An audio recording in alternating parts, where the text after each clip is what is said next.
Iván Agustín Salinas Peña, y les voy a leer su reseña. Licenciado en Derecho y maestro en Ciencias Sociales por la Universidad Autónoma del Estado de Hidalgo, especializado en el cumplimiento normativo y regulatorio del sector energético en exploración y producción, transporte y procesamiento y distribución comercial y comercialización. Cuenta con un diplomado en Derecho Energético por la Universidad Nacional Autónoma de México, transferencia tecnológica por la Universidad de Kassel, Alemania, medición y resolución de conflictos por la Universidad Iberoamericana y comando de incidentes por el Centro de Estudios Superiores Navales. Ha realizado publicaciones sobre transferencia tecnológica y contenido nacional, regulación del abandono y del desmantelamiento de instalaciones petroleras.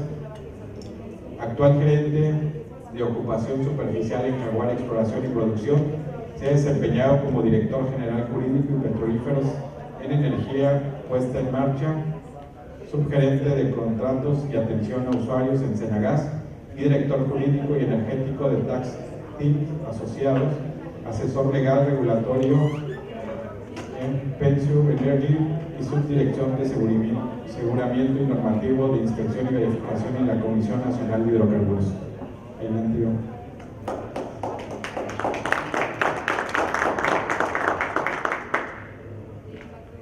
Muchas gracias. Pues nos vamos a ajustar un poco el tiempo porque es la última y es cierto. Nos toma menos tiempo hacer las cosas bien que el tiempo que nos toma explicar por qué las hicimos mal.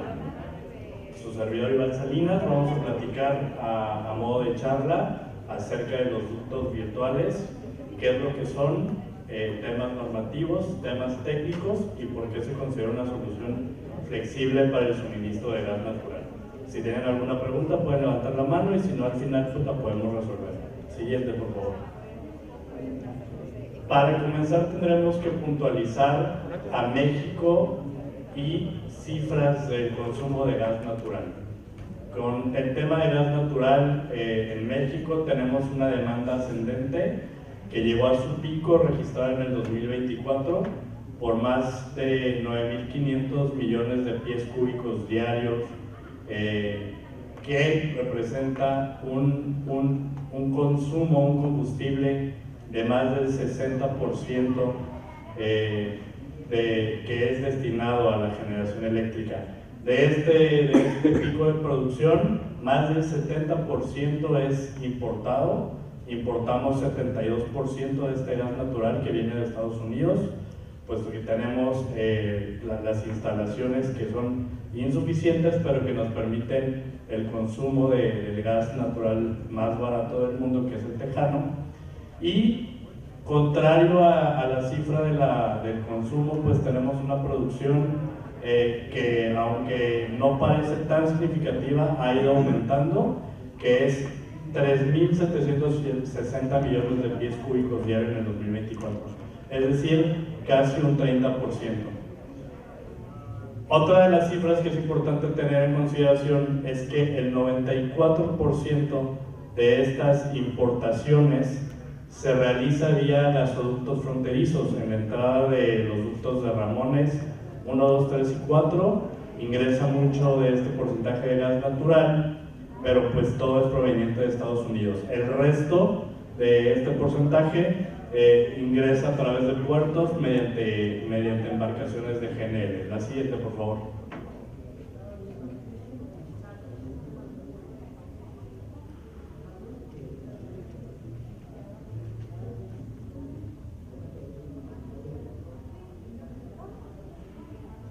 De este gas natural que se consume tenemos que hablar del transporte, cómo se transporta y cómo se mueve en México. 98.6% se mueve en gasoductos, entre el sistema integrado de transporte y almacenamiento, que en este momento solo es el transporte de gas natural administrado por el Senagas y gasoductos de los privados, y 1.4%, que es lo que no está concentrado en el porcentaje del que hablamos anteriormente, se transporta mediante GNL vía marítima por los puertos que tenemos. Y tenemos autotanques, que es un porcentaje tan mínimo que ni siquiera hace figura en la estadística con datos de CENER, que cerró en el 2024, y aunque pudiéramos tener una percepción de que el gas se transporta mediante pipas, carrotanques o buquetanques, pues tenemos que hacer la diferenciación de qué es gas LP. El gas natural hasta este momento es un porcentaje tan mínimo que preocupantemente no figura en la estadística. La siguiente, por favor. ¿Cómo está el transporte de gas natural en México? Si analizamos esta imagen, podemos darnos cuenta que los estados que tienen mayor conexión tienen mayor relevancia. El consumo de gas natural nos va a dar también un reflejo de qué estados son más industrializados, ya sea por el consumo directo de gas natural o por el consumo indirecto de gas natural a través de la transformación en electricidad de este consumo que se realiza a través de las plantas de ciclo combinado. Las ciudades fronterizas como Tamaulipas o los estados fronterizos pues tienen un consumo mayor de gas natural per cápita. Entonces, ¿tiene algo que ver con el desarrollo y tiene algo que ver con la aportación y con la industrialización? Sí tiene, y lo vamos a ver en la siguiente lámina. Un dato importante es que los países con más consumo e infraestructura de transporte de gas natural tienen mayor relevancia en el Producto Interno Bruto Nacional y tienen un menor índice de pobreza que aquellos que no cuentan con infraestructura ni de transporte vía ductos de gas natural. Es decir, hablamos de que son estados industrializados contra estados que no cuentan con industria, que su producción o su Producto Interno Bruto son actividades primarias y se relaciona con la falta de desarrollo de infraestructura. Y no tiene nada que ver si intentáramos relacionarlo con la cercanía que tienen con los puntos de producción nacional o los puntos de internamiento internacional del gas natural. Es el tema que se reduce en la falta de infraestructura de transporte por ducto de gas natural. La siguiente, por favor. Lo que nos lleva a una solución que en últimos años se le ha dado el nombre de gasoducto virtual. ¿Qué es un gasoducto virtual? Es una solución que permite abastecer con gas natural licuado o gas natural comprimido, según sea el caso, zonas remotas que no cuentan con infraestructura o condiciones geológicas o topográficas, geográficas o topográficas, pero que tienen una demanda o que tienen una necesidad para detonar una industria, para abastecer un consumo o para generar una transición muchas veces del combustible diésel para generación eléctrica al tema de gas natural, pero que por el consumo no es rentable generar una tubería y no permite detonar una infraestructura vial. ¿Y qué es lo que se busca? Atender esta demanda, generar una oferta y detonar una oferta que sea una demanda que sea suficiente para considerar la construcción de un gasoducto convencional. Y lo genera pues una red flexible porque al final del día es una ruta de carreteras. De una manera simple podemos entender que los gasoductos virtuales es una ruta por carretera en donde tienes la flexibilidad de puntos, a diferencia de los nodos en el transporte de gas por ducto convencional, y tienes la flexibilidad de la reconfiguración de esta ruta. La siguiente, por favor. ¿Qué infraestructura se necesita para que se desarrolle un gasoducto virtual? La podemos dividir en tres etapas para la infraestructura necesaria. En el punto de origen, por lo general puede ser un pozo que por madurez o por el tipo de producción o por la lejanía que tiene con la infraestructura o la falta de líneas de descarga que tiene con la infraestructura construida, se considera pues con una producción que no va a hacer rentable la construcción de un gasoducto, y el punto de origen nos pide si va a ser para GNL, una planta de licuefacción, que puede ser una planta pequeña. Las plantas de licuefacción se pueden configurar a la producción que puede tener, una planta de compresión en caso de que sea GNC y una estación de carga. La ocupación se puede dar en el tamaño de lo que puede delimitar una pera de un pozo. Ahí se puede generar esta instalación y puede funcionar bien. Me gustaría diferenciar de una vez cuál es la diferencia entre usar licuefacción o compresión. La distancia que van a recorrer las unidades en las rutas del gasoducto virtual. Para mayores distancias es más rentable utilizar GNL porque la densidad del propio gas genera que sea más rentable y que pueda trasladarse en mayores distancias, y para distancias cortas, para atender puntos de demanda cercanos, se recomienda el GNC con plantas de compresión. En la segunda etapa coinciden distintos tipos de GNL o GNC que se necesitan autotanques o carrotanques para realizar el transporte del gasoducto. Y al igual que en los gasoductos convencionales, en donde se considera el gas combustible para las estaciones de compresión, se puede considerar dentro del costo y de la estructura de tarifas que se genere el uso del gas del GNC o del GNL como combustible para estas unidades, que puede ser un costo trasladado en la tarifa final que pagará el usuario final, y que también estaría regulada por la Comisión Nacional de Energía. Entonces, en la parte intermedia, hablando del transporte per se requiere infraestructura e inversión sobre ruedas, autotanques o carrotanques para el caso de las vías, pero son unidades de llantas y que pues funcionan con el mismo gas.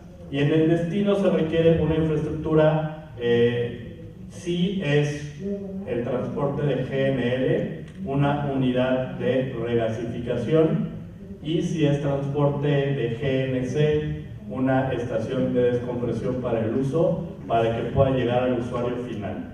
La siguiente, por favor. ¿Qué flexibilidad y ventaja tiene la intención o el detonar un proyecto de un gasoducto virtual? El primero es acceso a las zonas remotas en donde la infraestructura convencional no permite llegar. El siguiente es la flexibilidad y la rapidez.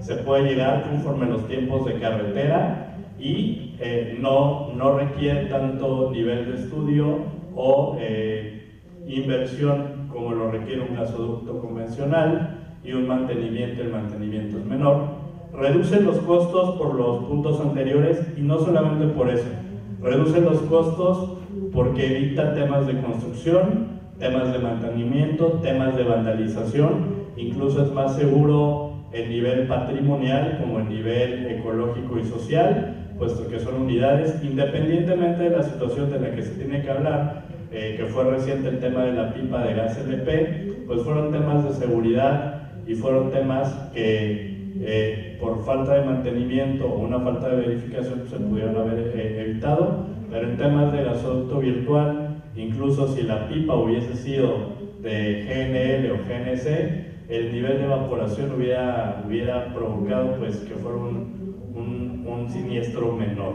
al de las cifras que se dieron en la pipa de gas LP. Y en la cuestión de sustentabilidad, pues estamos trasladando o estamos transportando un combustible de transición. Lo comentaban, bueno, se comentó hace rato, el gas natural sí es un puente que nos va a ayudar a transitar de los combustibles fósiles y nos va a llevar un buen tiempo para poderlo utilizar.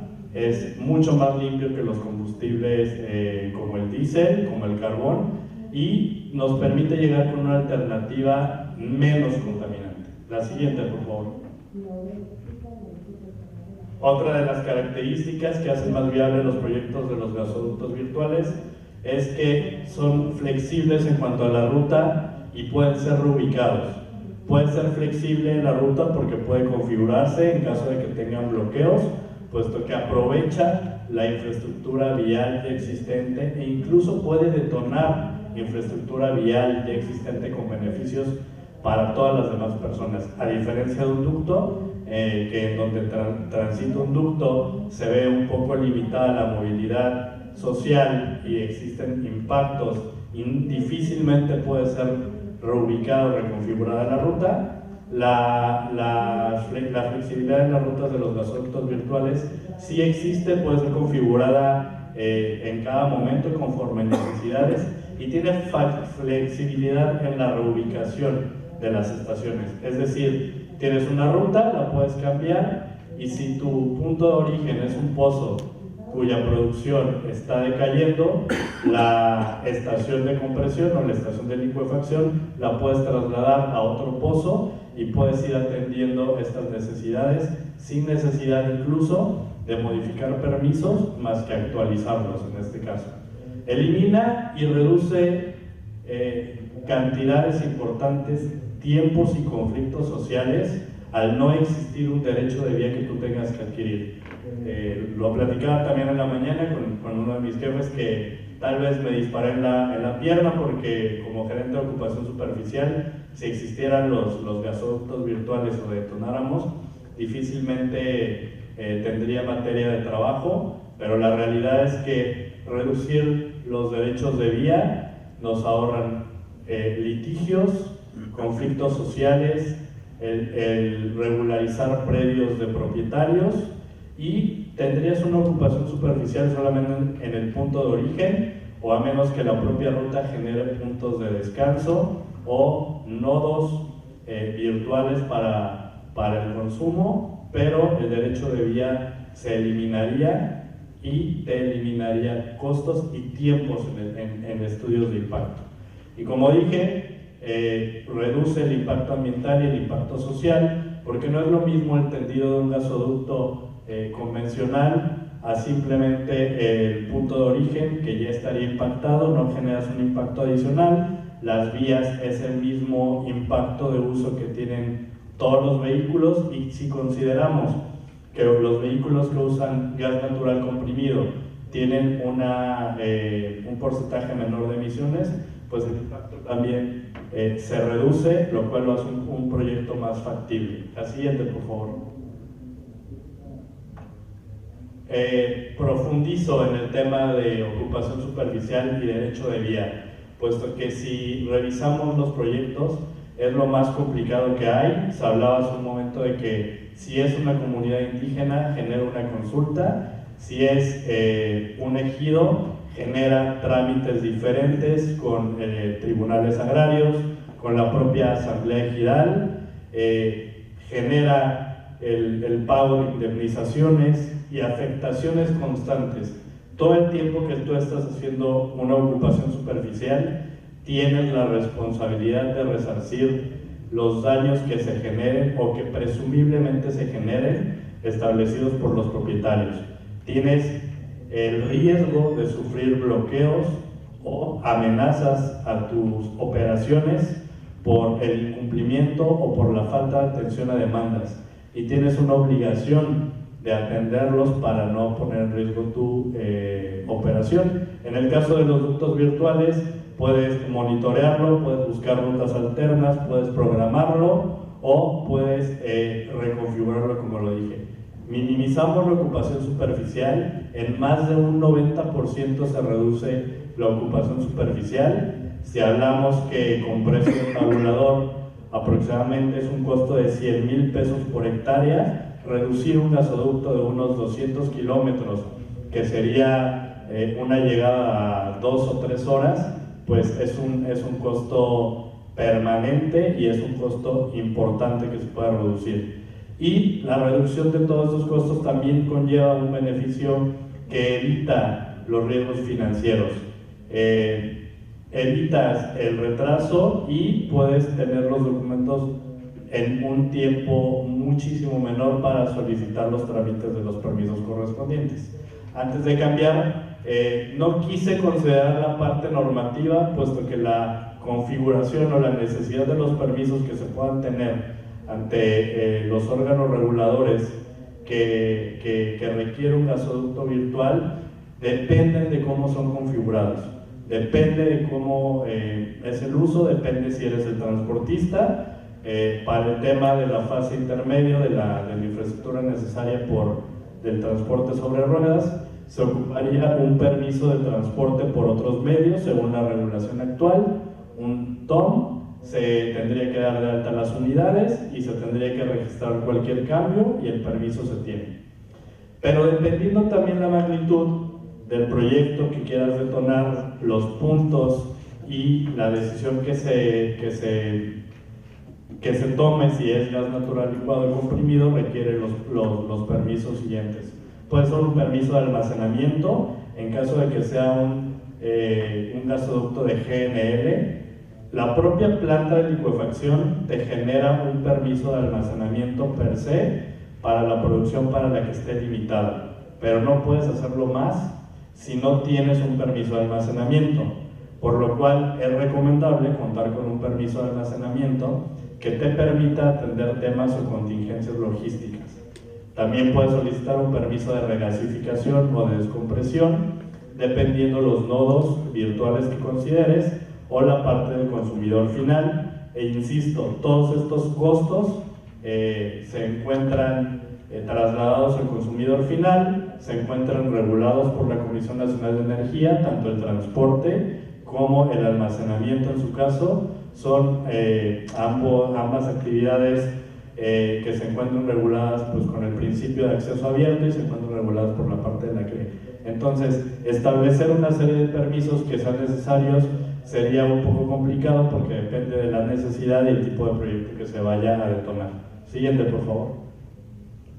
Y en conclusión, los ductos virtuales son una alternativa flexible porque apoyan y contribuyen a la sustentabilidad y atención a la demanda.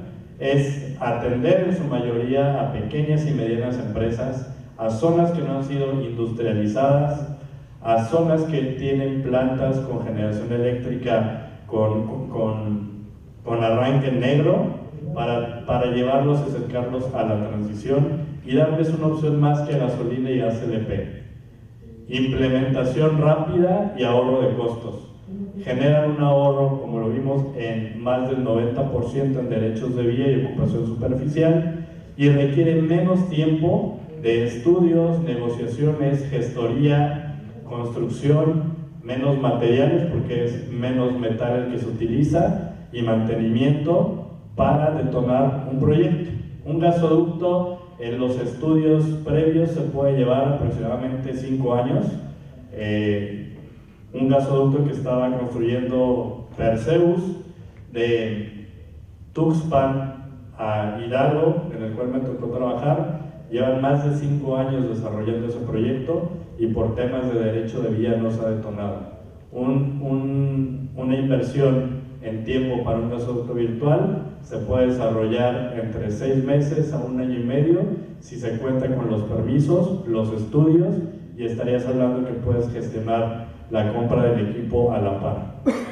Cuenta con flexibilidad operacional y se adapta a obstáculos. Si la demanda ya no te es rentable, puedes cambiar una ruta a una demanda rentable, pero si es rentable y la detonas, puede ser el parteaguas para desarrollar y para ser inversor en un proyecto de un gasoducto convencional, puesto que te aseguraría una demanda, tendrías puntos y nodos de consumidores finales, y es un proyecto que, como lo comentaron también, el sector energético va de lo menos a lo más.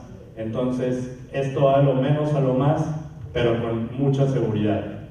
Y es una solución estratégica a la concentración del suministro, que ese 94% no se concentre en los gasoductos del Sistrangas, evita que se centralice el suministro y permite el alcance a más personas y a más comunidades. La siguiente, por favor, que creo que fue la última. Y pues sí, fue la última. Muchas gracias y quedo atento a preguntas.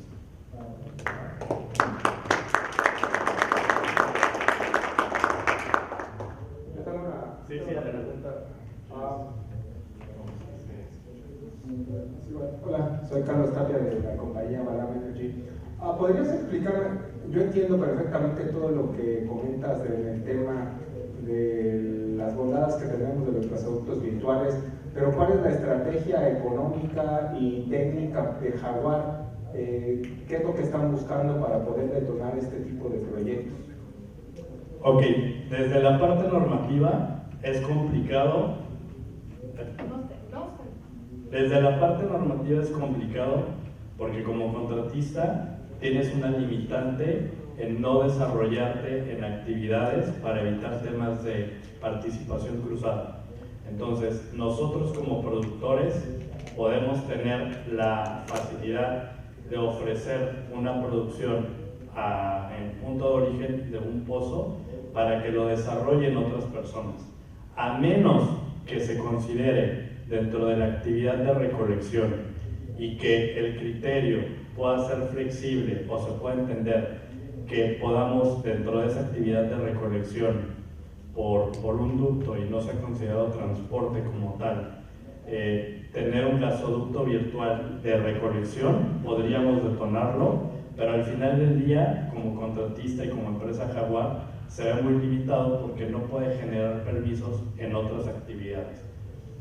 Eso por la parte de la propia naturaleza de la empresa, pero no obstante tenemos considerados proyectos para ofrecer este tema a consumidores.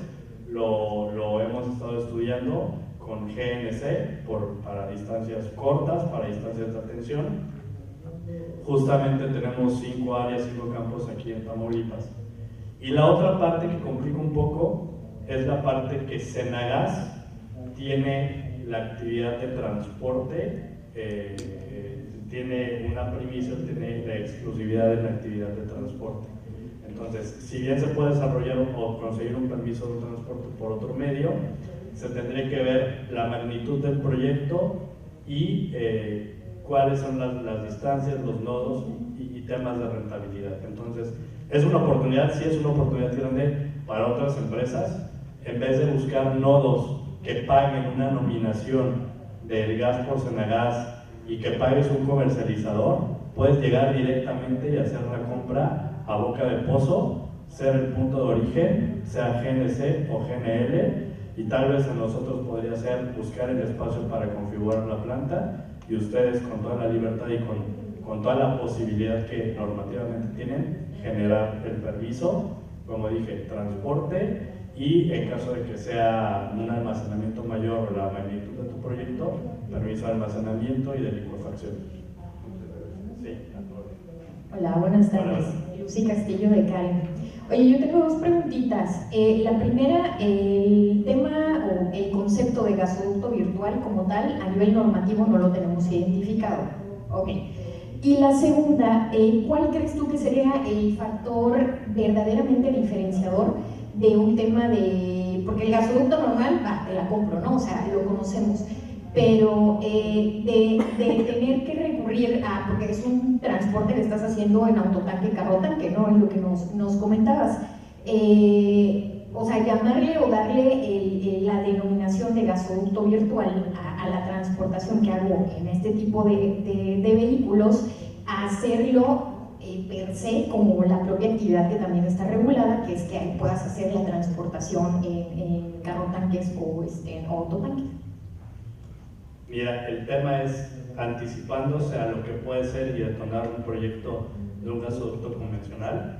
Efectivamente, si tú buscas la actividad del permiso como tal, la CNE no lo genera para gasoductos virtuales, sino es un permiso de transporte por otro medio, pero te da esta flexibilidad de que puedas generar estas rutas, de que puedas mapear estas rutas y que puedas ser competitivo y como todas las actividades te pueda diferenciar un ducto de lo que es recolección, de lo que es transporte, a que lo puedas diferenciar de lo que es un transporte con una distribución de gas. Podríamos considerar que está entre la distribución, podríamos considerar que está entre el mero transporte, pero la intención es detonar y que tú puedas presentar como transportista esta calidad de ser un transportista y puedas presentar un mapa similar al mapa de gasoductos de Sistrangas y que puedas generar estas opciones. Entonces, es una preparación, es un concepto que se quiere acuñar poco a poco, pero que se está haciendo con la intención de avanzar algo más y algo adelante para darle formalidad con la intención de que cuando se detone un proyecto convencional de un ducto, ya se pueda tener esa preparación, y también la intención es que se pueda migrar este permiso sin que tengas que generar uno nuevo, y que también vayas generando un antecedente en tu inversión, porque si fuera un permiso que no te diferenciara esta parte de lo que puede venir, cualquiera puede llegar y todo el trabajo que tú tengas pues puede venir pues, sin consideración.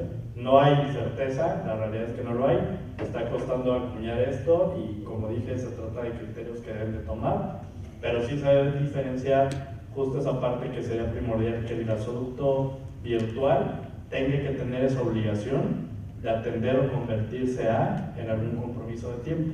Eso funcionaría para diferenciar a quien quiera un permiso, primero generar el permiso de gasoducto virtual, a un transporte por otros medios, porque jurídicamente estarían igual y no hay nada más que el propio prestigio que genera. ¿Qué tal? Muchas gracias, Oscar Roldán. ¿Cómo están los costos? O sea, porque si el gasoducto te cuesta $15 por unidad, usted tiene productos, pues sí tiene flexibilidad, pero no tiene sentido económico. ¿Tienen alguna idea de cómo son los costos de mover gas comprimido o gas licuado? El único costo que puedo reducir es, y hablando de números y que tengo en mente, son 90% de los costos de derechos de vía y ocupación superficial. Pero el costo licuado del gas, porque quieres una geogénica. Exacto. Aviones, los casos son como 3 veces, ¿no? Es un costo que tienes que evaluar, porque si es GNL, obviamente va a ser un costo elevado el tratamiento en el punto de origen, pero te va a ser más rentable dependiendo las distancias que vayas a recorrer. Pero sí, esto es más en el GNL al GNC de lo que puedas hacer, y dependiendo también la cantidad en la que lo vayas a trabajar. Entonces, sí, el único dato que puedo dar es el del 90% de derecho de vía, y creo que eso ya es relevante. Y el tema del mantenimiento, pues el mantenimiento será de las unidades el necesario, a diferencia de que pues, también te ahorras las corridas de diablos, te ahorras capillas católicas, te ahorras la infraestructura de revisión. Entonces eso también ya es otro tipo de costos, ¿no? Que se te reducen.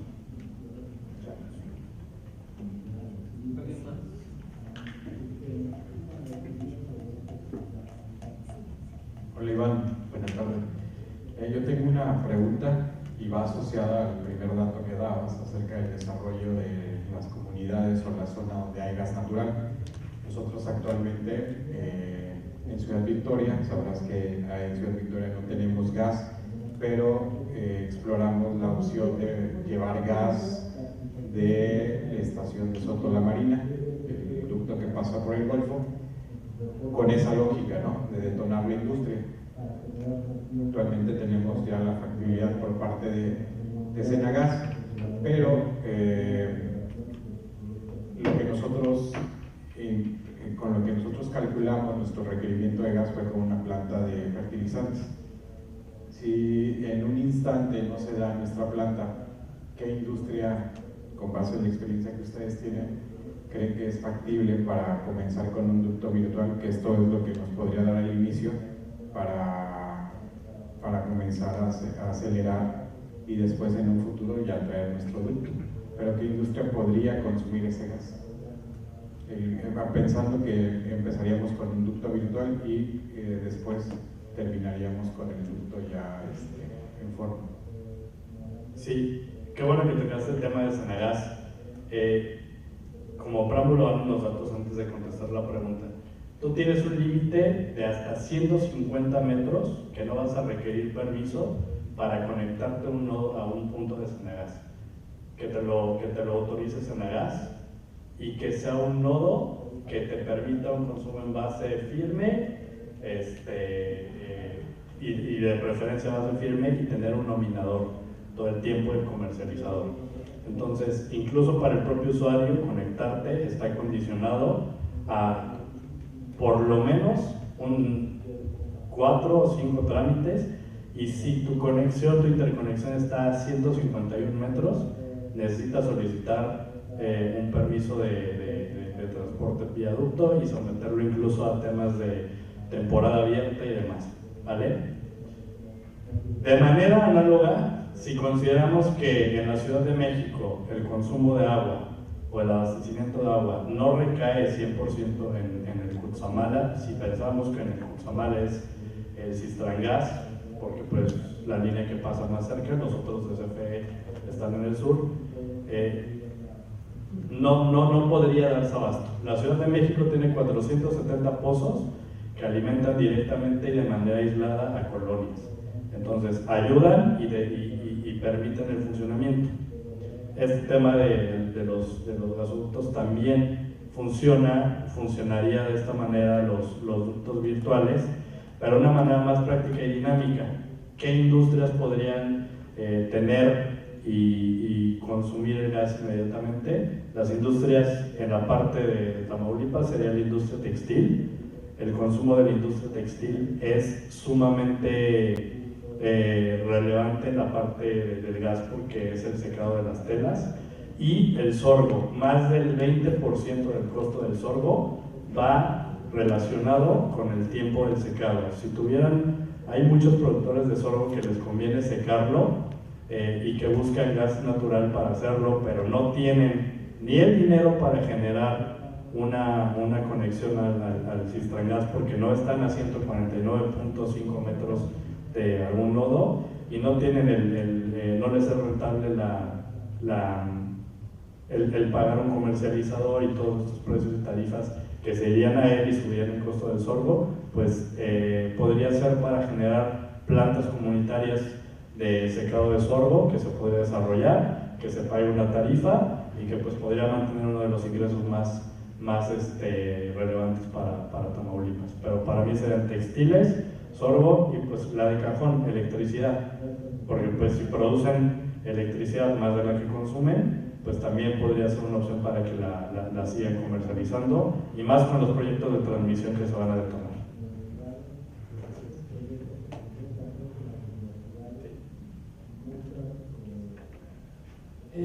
Tengo una pregunta sobre, considerando los pozos con los que cuentan aquí en la región y también, como lo acaba de mencionar, las diferentes sectores que se están desarrollando, ¿cuentan con posibles regiones o ya rutas que podrían, desarrollar este tipo de estrategias aquí en Tamaulipas? Sí, como comenté, es difícil que nosotros podamos desarrollar por la parte de participación cruzada, pero tenemos opciones y eso te abre posibilidades. Antes, si un pozo no estaba cercano a una línea de descarga de la infraestructura de Pemex o no contabas con los permisos o el tema del derecho de vía del último propietario, te genera, como ya dije, retraso y costos, y hace que un pozo sea inviable y que incluso una producción de 1 millón de pies cúbicos diaria o mensual pues sea irrelevante, pero la estás perdiendo y la estás teniendo, es un pozo muy explotado.